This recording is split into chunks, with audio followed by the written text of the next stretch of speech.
My husband called me replaceable in front of a courtroom full of people, and for one terrible second, everyone looked at me like they were waiting to see if I would break. He said it clearly, not under his breath, not in anger he could later deny, not as a mistake. He leaned back in his chair, adjusted the sleeve of his expensive gray suit, and said, "Your Honor, Naomi is acting like she built my life. She did not. She was my wife. Wives are replaceable when they stop supporting the vision." Replaceable. The word moved through the courtroom like cold water. My name is Naomi Bennett Cole. At least, it was still Cole that morning. I sat beside my lawyer, Vivian Hart, with my hands folded in my lap so no one would see them shaking. Across the room sat my husband, Adrian Cole, the man I had loved for 12 years, the man I had helped build from a struggling salesman with a rented office into the public face of a medical investment company worth more than anyone in his family had ever imagined. Beside him sat his mother, Patricia, dressed in cream, holding a handkerchief she used only when she wanted to look wounded. Behind him sat reporters, business partners, cousins, church friends, and a few people who had come only because rich people's divorces turned private cruelty into public entertainment. But the seat beside Adrian was empty. That seat was supposed to belong to Cassandra Vale, his mistress, his new partner, his wealthy miracle, the woman he left me for. The woman he said understood him better than I ever did. The woman he planned to marry once the divorce court helped him erase my claim to the company, the house, the accounts, and the investment portfolio that I had quietly protected before he learned how to pronounce venture capital without stuttering. Cassandra was late. Adrian kept checking the door. So did Patricia. So did I.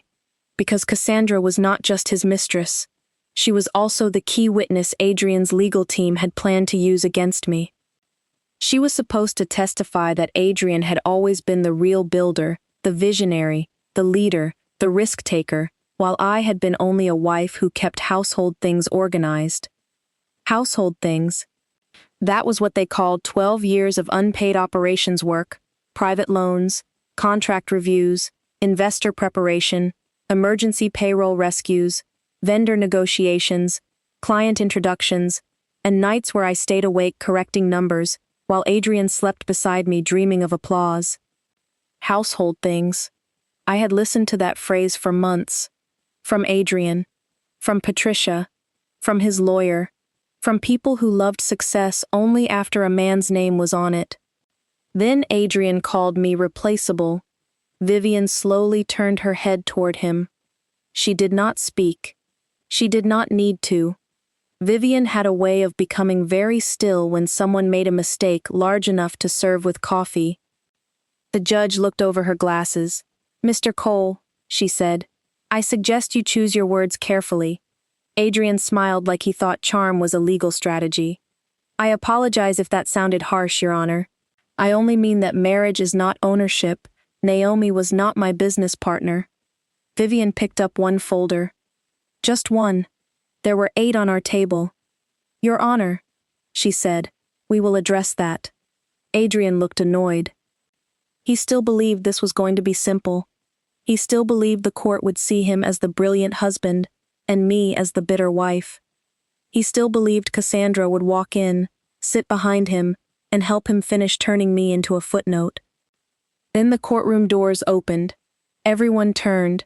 Cassandra Vale walked in wearing a dark emerald suit. No smile, no diamond necklace, no hand on Adrian's shoulder. Her hair was pulled back. Her face was calm. Too calm. Behind her came her own attorney. Not Adrian's attorney. Her own. Adrian sat up straighter. Patricia leaned forward. Cassandra did not look at them first. She looked at me. For one strange second, the woman who had helped destroy my marriage looked almost sorry. Then she walked past Adrian's table, past the empty seat waiting for her, past Patricia's shocked stare, and sat directly behind me. A sound moved through the room. Half whisper, half gasp. Adrian stood. "Cassandra?" The judge frowned. Mr. Cole, sit down. Cassandra's attorney rose. Your Honor, before testimony begins, my client wishes to correct previous statements submitted through Mr. Cole's counsel. Adrian's face drained. Vivian's eyes sharpened. I could barely breathe. Cassandra looked at the judge, then at Adrian, then at me again, and she said, Naomi Bennett was not replaceable. She was the reason his company survived. The courtroom went silent. Adrian whispered, What are you doing? Cassandra looked at him with no softness left. Telling the truth before you make me part of your lie. Before I continue, tell me where you are watching from tonight. And if someone has ever called you replaceable after building their comfort with your hands, stay with me, because sometimes the person they bring to help bury you becomes the witness who digs up the truth. Adrian Cole was not born powerful. That was the story he worked hardest to hide. When I met him, he was 29, handsome, restless, and always one conversation away from calling himself a founder, though he had not founded anything that lasted longer than a tax season. He sold medical equipment then. Not badly, but not brilliantly either. He was good with people. That was his gift. He could walk into a clinic, shake hands with nurses, charm a purchasing manager, remember someone's child's name, and leave with an opportunity. But opportunity is not a business. Opportunity must be tracked, priced, delivered, invoiced, insured, documented, and cleaned up after. That was where I came in. I worked in operations for a regional healthcare network. I understood supply chains, budgets, vendor weaknesses, clinic needs, and the hidden chaos behind every smooth presentation. Adrian loved that about me at first. He said my mind made things possible. He said I saw roads where he saw only walls. He said God had sent him a woman who understood both dreams and details. I believed him. That was my mistake. Not because loving someone is wrong, but because I mistook being needed for being cherished. We married after 2 years. In the beginning, our marriage had sweetness. He brought flowers. I packed his lunch when he had long drives. He called me from parking lots after meetings. I sat beside him at night while he talked about building a company that would help clinics get affordable medical supplies without getting crushed by middlemen. It was a good idea. Truly. Adrian did have vision. But vision without structure is only a speech. So I built the structure. I created his first inventory model. I turned his messy contact list into a client pipeline. I wrote follow-up emails. I corrected pricing. I designed the first delivery schedule. I negotiated payment terms with vendors who barely trusted him. I used my savings to cover his first warehouse deposit. When his first bank loan was denied, I helped build the financial package for the second application. When payroll was short, I paid 2 employees from my personal account because Adrian cried at the kitchen table and said, Naomi, if they leave now, I lose everything. I did not let him lose everything. That became the pattern. Adrian would dream. I would stabilize. Adrian would speak. I would prepare. Adrian would panic. I would solve. Adrian would receive praise. I would smile beside him. At first, I told myself this was marriage. Partners help each other. Partners carry different loads. Partners build together. But building together becomes dangerous when one partner starts writing history alone. The first article came after Cole Medical Logistics landed a contract with a small hospital group, a local business magazine called Adrian, a rising healthcare entrepreneur. I was proud. I bought 5 copies. Then I read the article. It said Adrian had developed a cost-saving supply model after years of research and field experience. No mention of me. No mention of my spreadsheets. No mention of the clinic interviews I conducted. No mention of the pricing system I built while he was still using rough estimates in a notebook. When I asked him about it, he kissed my forehead. Naomi, it's just an article. I helped build the model. I know, baby. Then why not say that? He smiled. Because reporters like simple stories, founder stories, founder stories. That phrase became the door he used to slowly push me out of the room. Every time the company grew, the story got simpler. Adrian founded, Adrian built, Adrian risked, Adrian scaled, Adrian sacrificed. I became wife, then supportive wife, then private wife, then difficult wife when I started asking why public success required private erasure. Patricia helped him believe it. His mother had always treated Adrian like a king waiting for his crown. When we were poor, she tolerated me because I made him stable. When he became successful, she saw me as scaffolding that needed removing before the building could be admired.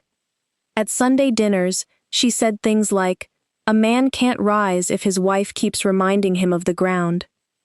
I replied once, "The ground is what keeps buildings from collapsing." She did not like that. Adrian squeezed my knee under the table, not to support me, to stop me. The money came slowly, then quickly.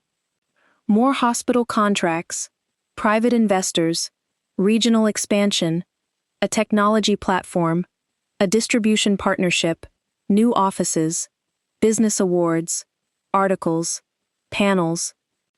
Adrian learned how to wear expensive suits and speak about vision like the word had paid rent. I kept the real engine running. Quietly. Maybe too quietly. Vivian Hart entered my life after Grace forced the issue. Grace was my best friend and accountant. She had watched me pour labor and money into Adrian's company while receiving flowers instead of ownership.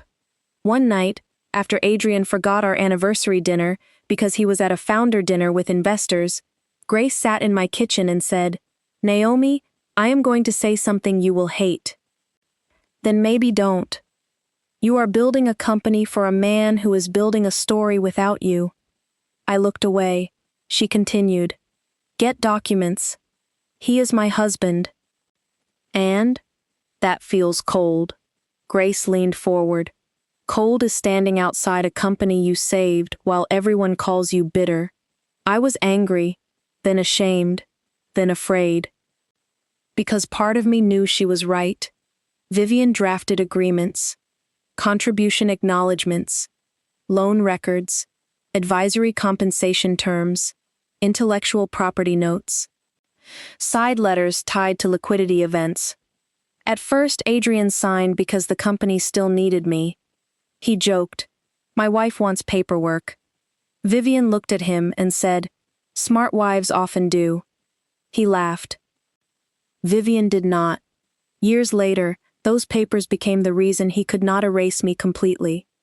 The affair began with Cassandra Vale. Cassandra came from money. Old money, if her posture was telling the truth. Her father owned hotels, real estate, and investment holdings. She worked in private capital and had the kind of polished confidence that made men like Adrian feel selected by a higher world. She entered through a funding round. Adrian told me she was strategic. That was the first warning. Strategic, from a husband, can sometimes mean beautiful enough to hide behind business language. Cassandra was intelligent. That made it worse. She was not a foolish woman chasing a married man for gifts. She saw Adrian clearly enough to know which parts to flatter and which parts to ignore.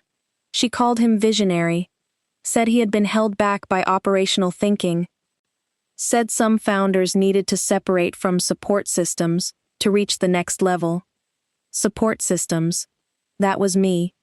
At first, she was polite to my face. "Naomi, Adrian speaks very highly of your early help," she said at a dinner. Early help. I smiled. And he speaks very confidently about systems he didn't design. Her eyes sharpened. War recognized war. After Cassandra, Adrian changed faster. New wardrobe. New language. New distance. He started saying I was negative. Too focused on risk. Too attached to old contributions. "You always bring up what you did in the beginning," he said one night. "Because you keep pretending the beginning built itself." He stared at me. "That's what I mean. You can't let me lead." No, Adrian, I can't let you lie.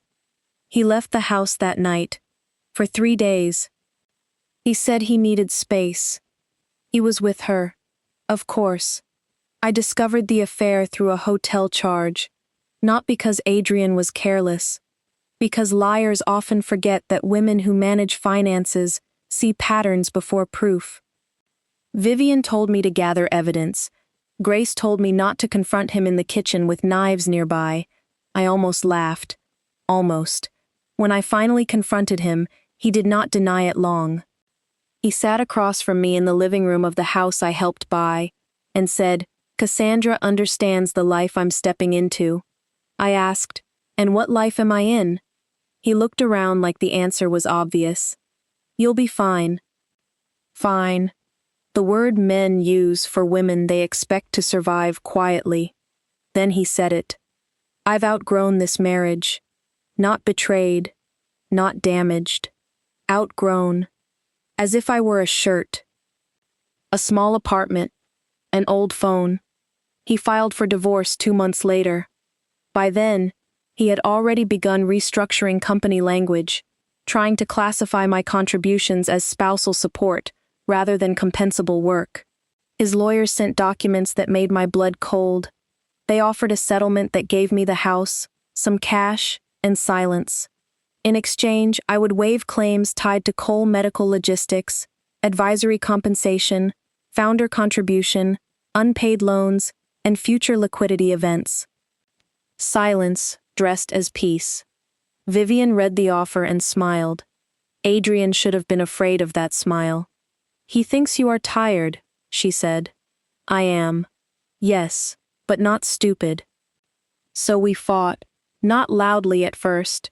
Documents, notices, discovery requests, depositions, bank records, email trails, draft presentations, old spreadsheets, vendor messages, payroll transfers, my personal savings moved into company accounts, contracts with my edits still in metadata, investor decks I created from scratch.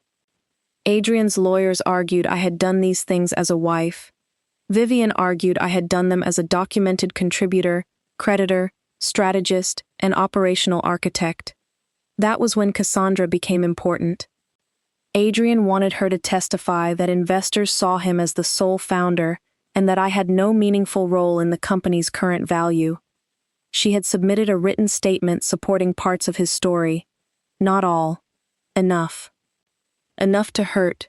Enough to make me wonder if she truly believed I was just a bitter wife clinging to a man who had moved on. Then discovery reached Cassandra too. Emails, messages, internal memos, investment notes. And there, buried in files Adrian never expected to see daylight, was the truth. Cassandra had known. Not all at first, but enough. She had written in one private note, "Naomi's systems are embedded deeper than Adrian admits. We need to understand exposure before acquisition."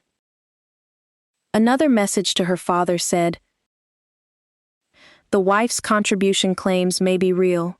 Adrian is emotionally dismissive, but the documents are not." The documents are not. That line changed everything. Cassandra was not taking my side because she suddenly loved me. She was taking my side because Adrian had lied to her too. He had told her my claims were emotional. He had told her I had no paperwork. He had told her I was trying to punish him for leaving. He had told her, apparently, that I was replaceable. Then the documents told Cassandra what he would not. And Cassandra, wealthy enough not to need his money, proud enough not to be used as a shield, and smart enough to protect herself before scandal touched her family's capital, changed direction. That morning in court, I did not know how far she would go. Nobody did. The judge allowed Cassandra's attorney to make a statement before testimony. Adrian's lawyer objected. Vivian rose. "Your Honor, if Ms. Vale's testimony corrects the record regarding submitted materials, we welcome the clarification." Adrian shot her a look. Vivian did not blink. Cassandra took the stand. She swore to tell the truth. For a moment, I saw the woman who had smiled beside my husband in hotel lobbies and investor dinners, the woman who wore luxury like armor, the woman who had stood too close to him in photos while I sat alone at home pretending not to know. I wanted to hate her cleanly, but life is rarely clean. She looked at Adrian once, then at the judge. His lawyer began carefully. Ms. Vale, you previously submitted a statement indicating that Mr. Cole was the sole driver of Cole Medical Logistics growth. Is that correct? Cassandra paused. My previous statement was based on information Mr. Cole provided and limited investor materials. Do you stand by it? No. The room shifted. Adrian's lawyer froze. Vivian leaned back slightly. Cassandra continued without being asked. After reviewing additional documents, internal communications, early operating files, funding records, and due diligence materials, it is clear that Mrs. Bennett Cole played a substantial role in the company's formation, operations model, client acquisition framework, financial stabilization, and early survival. Adrian whispered, Cass. The judge looked at him. Mr. Cole. He shut his mouth. His lawyer tried to recover. Ms. Vale, you are not an operations expert, correct? No, I am an investment professional. And your opinion? It is not just opinion, Cassandra said. It is based on documents Mr. Cole failed to disclose fully during our investment discussions. That hit harder. Adrian's face tightened. Cassandra's attorney watched carefully, ready.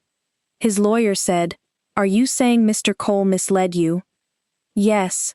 Patricia gasped softly. Cassandra turned her head slightly toward Adrian. He described Naomi as emotional, replaceable, and operationally minor, but internal company files repeatedly showed her work as central.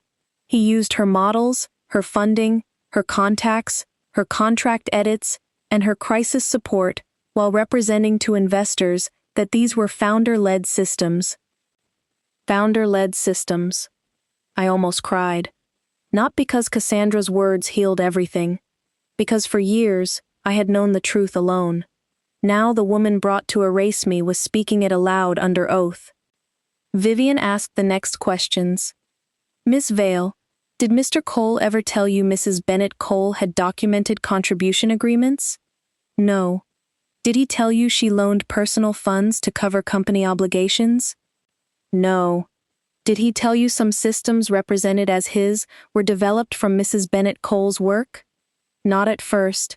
Later, when I questioned certain documents, he minimized her role.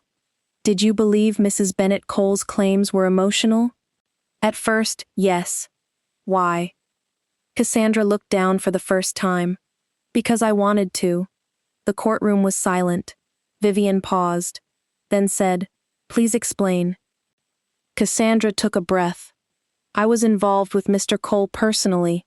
I accepted his version because it benefited me emotionally and professionally. I believed I was joining a successful founder's future. It was easier to see his wife as an obstacle than as someone he had wronged. My throat tightened. That was ugly. Honest. Both. Vivian nodded. Did you later change your view? Yes. Why? Because the documents contradicted him, and because he attempted to use my statement to support claims he knew were incomplete. Did Mr. Cole ever use the word replaceable regarding Mrs. Bennett Cole?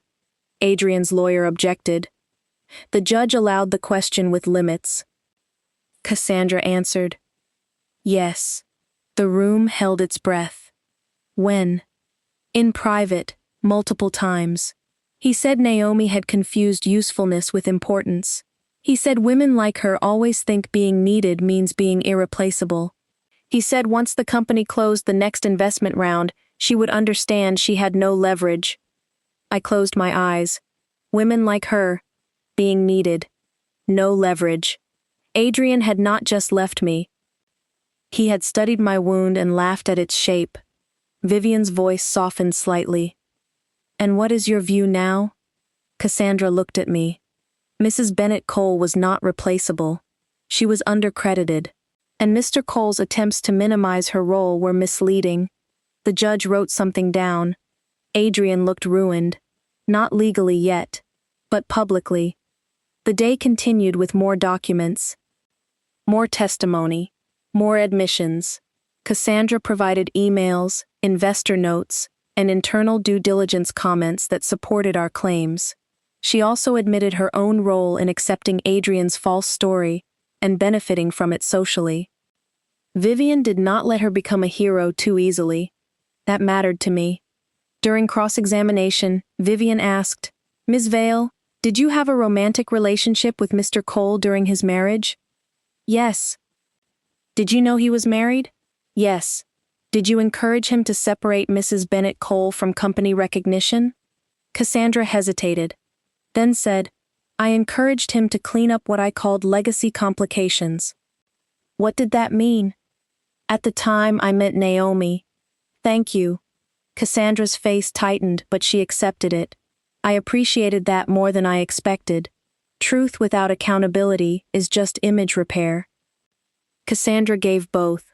By the end of the hearing, the court ordered further review of company valuation, preserved disputed assets, restricted certain transactions, and required production of additional records Adrian had resisted handing over.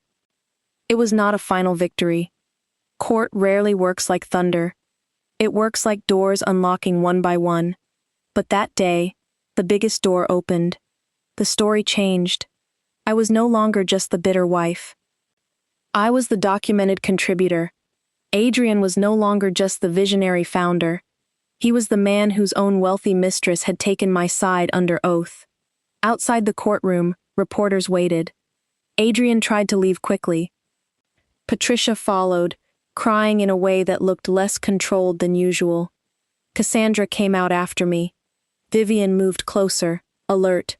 Cassandra stopped a few feet away. "Naomi." I turned. "What?"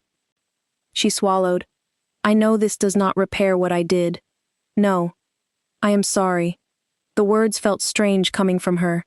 "For what specifically?" I asked. She nodded like she had expected that. "For believing him because it suited me, for standing beside him while he humiliated you, for treating you like an obstacle instead of a person, for calling your work a legacy complication, for helping him feel brave enough to erase you." That last one landed. I looked at her for a long moment. "I hear you." Her eyes watered, but she did not cry. Good. I did not want her tears. She said, "I will continue cooperating with the court." "You should." "I will." She turned to leave, then paused. "He called me irreplaceable too." I almost laughed. Not because it was funny. Because men like Adrian often have only one script.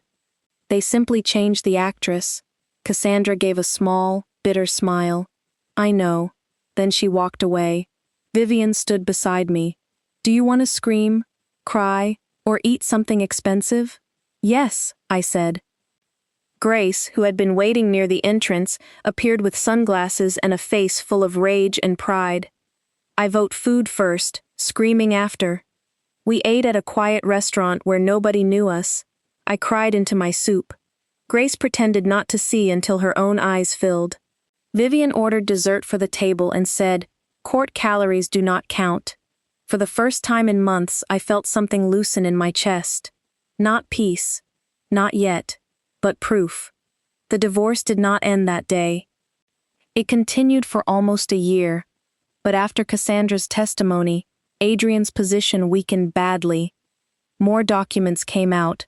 Internal messages, financial records, draft investor decks with my edits, payment trails, board communications, even old voice notes where Adrian told early employees, "Naomi fixed the supply model.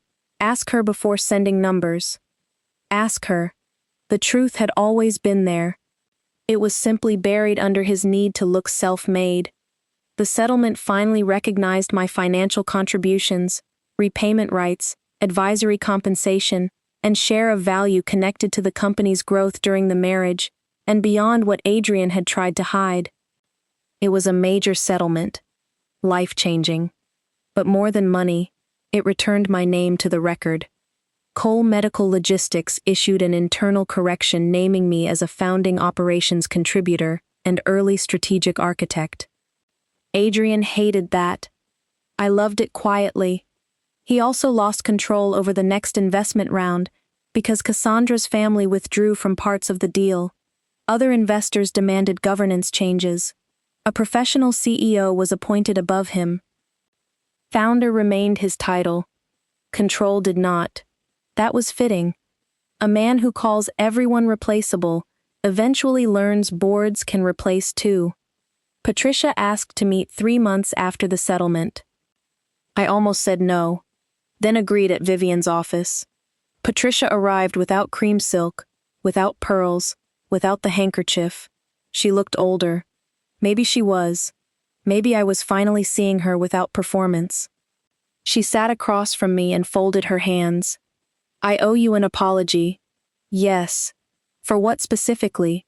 I asked. Her lips trembled. For telling my son that wives should support quietly.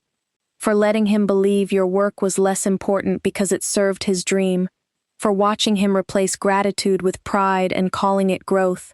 For sitting in court while he called you replaceable and not correcting him. That last one surprised me. She continued. I knew he was wrong. I stared at her. She cried quietly. I knew. Not all the details, but I knew you had built more than he admitted. I told myself defending him was motherhood. I said nothing. She whispered. It was cowardice. That was the first time Patricia had ever placed blame on herself without wrapping it in someone else's behavior. I nodded. I hear you. She did not ask for a hug. She did not ask me to forgive Adrian. She did not ask me to keep the Cole name. She simply left. I respected that more than all her old speeches. Adrian's apology came late. Much later, after the divorce was final, after the company restructuring, after Cassandra ended things with him publicly enough that people stopped pretending she had ever been only a business partner. After he became a man with money still, but less myth. He asked for a meeting. I said no. He asked again 6 months later. I said no. The third time, his message came through Vivian. I am not asking for reconciliation. I want to apologize properly. Vivian read it and said, he included the word properly, that is either growth or coaching. I agreed to 15 minutes in a public cafe, Vivian nearby, Grace across the street because she did not trust properly. Adrian arrived looking tired. No expensive watch. No tailored arrogance. Just a man carrying the weight of a story that no longer made him the hero. He sat across from me. Thank you for coming. I nodded. He took a breath. I am sorry. For what specifically? He closed his eyes briefly. For calling you replaceable. In court. In private. In my head. For turning your work into support when it was structure. For accepting your money and calling myself self-made. For letting my mother diminish you. For using Cassandra to make myself feel bigger. For making you fight for recognition I should have given freely. I looked at him. The old part of me wanted to cry. The healed part wanted details. Why did you do it? He looked down. Because you knew me before I became impressive. That sentence hit deep. He continued. You knew the fear. The unpaid bills. The panic. The nights I wanted to quit. Cassandra saw the version I wanted to be. You knew the version that needed help. I started resenting you for remembering. I breathed slowly. So you replaced the witness. His eyes filled. Yes. That was the cleanest truth he had ever given me. And the company? I asked. I wanted it to be mine because if it was ours, then I had to admit I did not rise alone. I nodded. You didn't. I know. No, I said. You know now. He accepted that. Do you forgive me? He asked. There it was. the question people ask when they want your healing to become their relief. I looked at him. I no longer need you destroyed. He flinched softly. That's not yes. No. He nodded. Okay. I stood. Goodbye, Adrian. He looked up. Naomi? Yes? You were never replaceable. I held his eyes. I know. Then I left. That was the difference. I did not need him to say it anymore. I already knew. After the divorce, I returned to my maiden name, Naomi Bennett. The first time I signed it again, I cried. Not because the name was new, because I had come back to myself with proof. I used part of the settlement to start the Raumund, the Irreplaceable Work Fund. Grace named it. Vivian approved it after changing the bylaws 3 times. The fund helped women who had contributed unpaid or undercredited labor to family businesses, spousal companies, startups, farms, restaurants, clinics, and community organizations. We provided legal consultations, contribution logs, contract templates, exit planning, emergency support, and public education. The first workshop was called Support is not ownership unless you write it down. The room filled beyond capacity. Women came with folders, some neat, some messy, some in grocery bags, some carrying nothing but stories. A wife who ran payroll for her husband's construction company for 15 years with no title. A sister who managed books for her brother's restaurant and was called help. A daughter who built her father's online store and watched him leave it to her brother. A girlfriend who designed a product and never got equity. A mother who kept a family farm alive while sons posed in photos. I listened to them and heard the same wound in different clothes. Replaceable, useful, supportive, difficult, emotional, bitter. Words used to shrink women after their labor creates value. We taught them different words. Contributor, creditor, founder, manager, owner, strategist, witness, protected. We taught them to document, to send emails after verbal meetings, to save drafts, to track payments, to define roles, to refuse shame around contracts, to understand that fair people do not fear clarity. Cassandra surprised me again a year later. She requested a private donation meeting with the Irreplaceable Work Fund. I almost refused. Vivian said, "Hear the offer, take nothing without terms." Grace said, "If she brings a giant check and a camera, I'm leaving." Cassandra came alone. No camera. No assistant. She sat in my office and said, "I want to fund a legal fellowship for women in business divorces." I studied her. Why? Because I was part of one. Yes. I cannot undo that. No. But I can put money where I once placed denial. That sentence was honest enough to continue. We accepted the donation under strict terms. No naming rights. No publicity without mutual consent. No control. No board seat. No image repair campaign. Cassandra agreed to everything. The fellowship helped dozens of women in its first year. People asked why I accepted money from her. I said, because accountability that costs nothing is branding. This costs something. Cassandra and I did not become friends. This is not that kind of story. But we became honest in the same room. That was more than I expected. Years later, she spoke at one closed session for women who had been the other woman in situations where men used them to erase wives, partners, or co-builders. She did not excuse herself. She said, "If a man tells you his wife is crazy, difficult, bitter, replaceable, or only after money, ask what documents he hopes you never see." The room went silent. Then someone clapped. I did not clap first, but I did clap, because truth matters even when it comes late. My life grew in ways money could not measure. I bought a smaller home than the marital house. Warmer. Quieter. Mine. No room carried Adrian's voice. No chair held Patricia's judgment. No closet smelled like old betrayal. Grace came often, usually with food and commentary. Vivian came once for dinner and inspected my document safe before complimenting the soup. Brianna, my younger sister, visited on weekends and told me, "You laugh differently now." How? Like you're not asking permission from the room. That made me cry. Because she was right. I did not rush into dating. For a long time I wanted my own company more than companionship. My mornings became sacred: tea, garden, journal, work I chose, calls I wanted to answer. Silence that did not feel like punishment. Eventually I learned love could exist without usefulness at the center. A man named Daniel entered my life through a donor event. He was a widower, a school administrator, patient, funny, and very bad at pretending he understood legal jokes. On our fourth date, I told him, "I need transparency around money, work, and credit, not because I distrust you personally, but because I trust myself now." He said, "Good. What does transparency look like to you?" I stared at him. Not because the question was dramatic, because it was safe.